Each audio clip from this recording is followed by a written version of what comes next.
स्वागत है किसान साथियों आपका अपना यूट्यूब चैनल स्मॉल फार्मिंग में। जिन किसान भाइयों ने चने की खेती की है उनकी चने की फसल अभी फूलों की अवस्था पर आने वाली है और किसी की फूलों की अवस्था पर आ भी चुकी है। इस समय बहुत से किसान भाइयों को समस्या होती है कि अब पानी दे या ना दे, कौन सी दवा या टॉनिक का स्प्रे करें जिससे हमारे चने की फसल में अधिक फल फूल आए और हमारा उत्पादन बढ़ सके। बहुत सारी समस्याएं होती हैं, तो इस वीडियो में इन्हीं समस्या पर फटाफट से चर्चा कर लेते हैं। चने की फसल इस समय जिस अवस्था में है, इस समय क्या करें और क्या ना करें। इस समय इल्लियों का प्रकोप भी बहुत ज़्यादा होता है। चने की फसल को बर्बाद करने में इल्लियों का बहुत ही महत्वपूर्ण रोल होता है।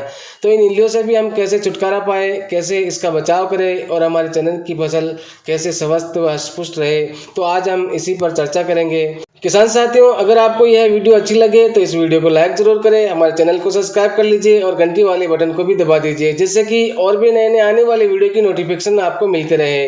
सबसे पहले तो हम बात करेंगे कि पानी कब देना चाहिए, यानी कि फूल आने से पहले, फूल आते समय या फूल आने के बाद। किसान साथियों, एक सावधानी जरूर रखें, आप अपनी चने की फसल की लगातार मॉनिटरिंग करते रहिए और जब आपको इक्के दुक्के फूल नजर आने लगे तो आप फौरन उसमें पानी चला दीजिए, यानी कि फूल आने से जस्ट पहले पानी दे देना चाहिए। अगर आप फूल आने के बाद, यानी कि आपकी फसल में 50 से 60% फूल आ जाए और उसके बाद अगर आप सिंचाई करेंगे तो फसल बढ़वार करने लग जाएगी और फल ड्रॉपिंग होने की समस्या रहेगी, फूल आना भी बंद हो जाएगा। इसलिए अगर आपकी फसल को पानी की ज़रूरत है तो फूल आने के जस्ट पहले ही पानी दे देना चाहिए। अगर आवश्यकता नहीं है तो पानी देने की कोई ज़रूरत नहीं है, क्योंकि चने की फसल को बहुत कम पानी की आवश्यकता होती है। किसी जगह पर बिना पानी के भी चने की फसल हो जाती है और कहीं 1 या 2 पानी देने की ज़रूरत पड़ती है। तो चने की फसल में आवश्यकता अनुसार ही पानी चलाएं। फूल आने की अवस्था पर तो बिल्कुल भी पानी नहीं चलाएं। अगर पानी की व्यवस्था है तो फूल आने के बाद जब फलियाँ बन जाए तब पानी देना बहुत ही ज़्यादा लाभदायक रहता है। और अब बात करते हैं फ्लोरिंग की। फूलों में भी 2 स्थितियां आती हैं, एक तो फूल बन नहीं रहे हैं और अगर बन भी रहे हैं तो जल रहे हैं। अगर बन नहीं रहे हैं तो इसके लिए आप गोदरेज का डबल या सिंजेंटा का कल्टार या बहुत सारे टॉनिक आते हैं जिसमें आपको हार्मोन्स देखने को मिल जाएंगे, जैसे humic acid, fulvic acid, amino acid. कई सारे फ्लोरिंग हार्मोन्स इनमें रहते हैं जो पौधों को स्ट्रेस से बचाते हैं और प्रभावी रूप से फूलों को बढ़ाने का काम करते हैं। और अब बात आती है फूल जड़ने की। फूल बन तो रहे हैं लेकिन जल रहे हैं, फ्लोरिंग ड्रॉप की समस्या आ रही है, तो इसके लिए आप प्लानोफिक्स का स्प्रे कर सकते हैं। प्लानोफिक्स फूलों को जड़ने से रोकने में बहुत ही प्रभावशाली टॉनिक है।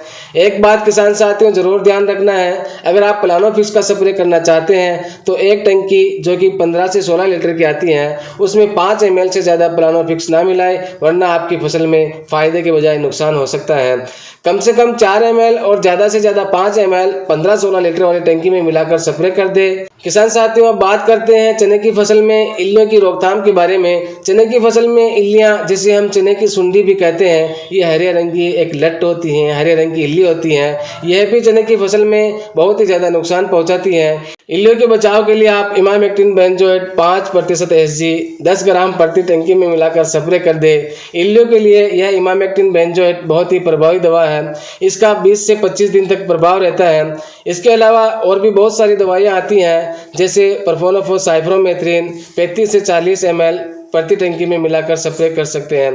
किसान साथियों, अगर आपके खेत में इल्ली नज़र नहीं आ रही हैं, फिर भी अगर आप प्रिवेंटिव में इल्लियों की रोकथाम के लिए किसी दवा का स्प्रे करना चाहते हैं तो आप परफोनोफोस साइफ्रोमेथ्रिन का स्प्रे कर दीजिए। यह अंडे को भी नष्ट कर देगी और अगर इल्लियाँ बन रही हैं तो उसे भी ख़त्म कर देगी। और अगर इल्लियाँ दिखाई दें तो फिर आप इमामेक्टिन बेंजोएट 5% SG का ही स्प्रे करें, क्योंकि यह इल्लियों पर ज़्यादा प्रभावित तरीके से काम करती हैं। और अगर आपकी फसल में इल्लियों का बहुत ही ज़्यादा अटैक हो चुका है तो फिर आप कोराजन का भी स्प्रे कर सकते हैं। कोराजन की डोज आपको 5 ml प्रति टंकी ही रखनी है। उम्मीद करता हूं किसान साथियों आपको यह जानकारी अच्छी लगी होगी। अगर अच्छी लगी हो तो इस वीडियो को लाइक कर दीजिए और अगर आपकी कोई सवाल है तो आप कमेंट करके पूछ सकते हैं और ज़्यादा से ज़्यादा किसान भाइयों तक इस वीडियो को शेयर करने की कोशिश करें।